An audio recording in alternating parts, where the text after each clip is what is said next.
أعوذ بالله من الشيطان الرجيم. بسم الله الرحمن الرحيم.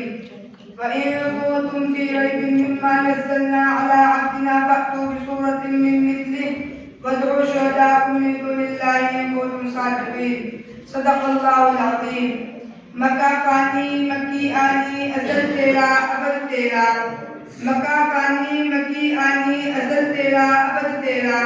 خدا کا آخری پیغام ہے تو جا بجا تو ہے. جناب صدر، حاضرین جلسہ اور عزیز ساتھیوں، میں نے آپ حضرات کے سامنے قرآن پاک کی ایک چھوٹی سی آیت تلاوت کی ہے جس میں ہم تعالیٰ شانہ نے فرمایا ہے کہ یہ قرآن جو محمد عربی صلی اللہ علیہ وسلم تمہیں پڑھ کر سناتے ہیں، اس کے علوم و معارف تمہارے سامنے بیان کرتے ہیں، اس کی صداقت و سچائی کا اعلان کرتے ہیں، اور تم یہ سمجھتے ہو، تمہارا خیال یہ ہے کہ یہ کسی کا کلام پاک ہے، آسمانی وحی نہیں ہے، میری طرف سے نازل نہیں ہوا ہے. تم میرے حبیب کو جھٹلاتے ہو. تم میں سے کہنے والے کہتے ہیں لو نشاء لقلنا مثل هذا، اگر ہم چاہتے تو اس جیسا کلام ہم بھی پیش کر دیتے. تو آؤ، تمہارے لیے راستہ صاف ہے. تم بھی انسان ہو، تم بھی اسی خطے کے رہنے والے ہو. صداقت رسالی میں تمہاری مثال نہیں، فصاحت و بلاغت کے تم امام ہو. تمہاری ادنا سے ادنا چوکڑیاں بھی شورا و دبا کی مجلسوں میں کھلبلی مچا دیتی ہے. تم نظم و نظر کے استاد ہو، ماہر فن ہو، اس جیسا قرآن پیش کر دو. حضرات، نبی صلی اللہ علیہ وسلم کی زبان خداوند قدوس نے چیلنج کیا.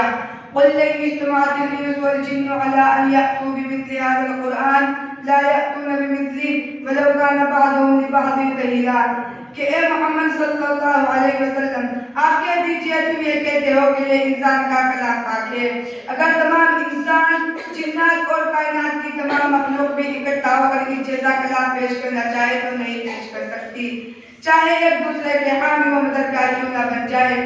یہ ایک چیلنج تھا، دشمنان اسلام و قرآن کے لیے ایک ضروری موقع تھا. جو اسلام اور پیغمبر اسلام کے خلاف تان و تشنی کر رہے تھے، جو اسلام کا چہرہ مسخ کرنے کے لیے کوشش کر رہے تھے، وہ میدان میں آتے اور اس جیسا کلام پیش کر کے اس چیلنج کا جواب دیتے اور اس تحریک کو ابھرنے سے پہلے ہی کچل دیتے. لیکن اس چیلنج پر سب کو صاف سن گیا. ان دشمنان اسلام کے چہروں پر ہمایاں اڑنے لگی. وہ سب ماہرین فن، فصیح و بلیغ اور زبان دانی میں اپنا جواب نہ رکھنے والے حیرت میں پڑ گئے. کسی نے اس چیلنج کو قبول نہ کیا، سب کی زبانیں گنگ ہو گئی. پھر اب تعالیٰ شانہ نے اور نیچے اتر کر فرمایا اگر تم پورا قرآن پیش نہیں کر سکتے تو اس جیسی دستور تحریر بنا کر پیش کر دو. اگر تنہا نہیں لا سکتے تو اپنے عالمی کان فرض کر لو، اکیڈمی بنا لو اور تمام حمایتوں کو بلا کر اس کا جواب پیش کر دو. ارشاد فرمایا ام یقولون افترا قل فأتوا بعشر سور مثله مفتریات وادعوا من استطعتم من دون اللہ ان کنتم صادقین.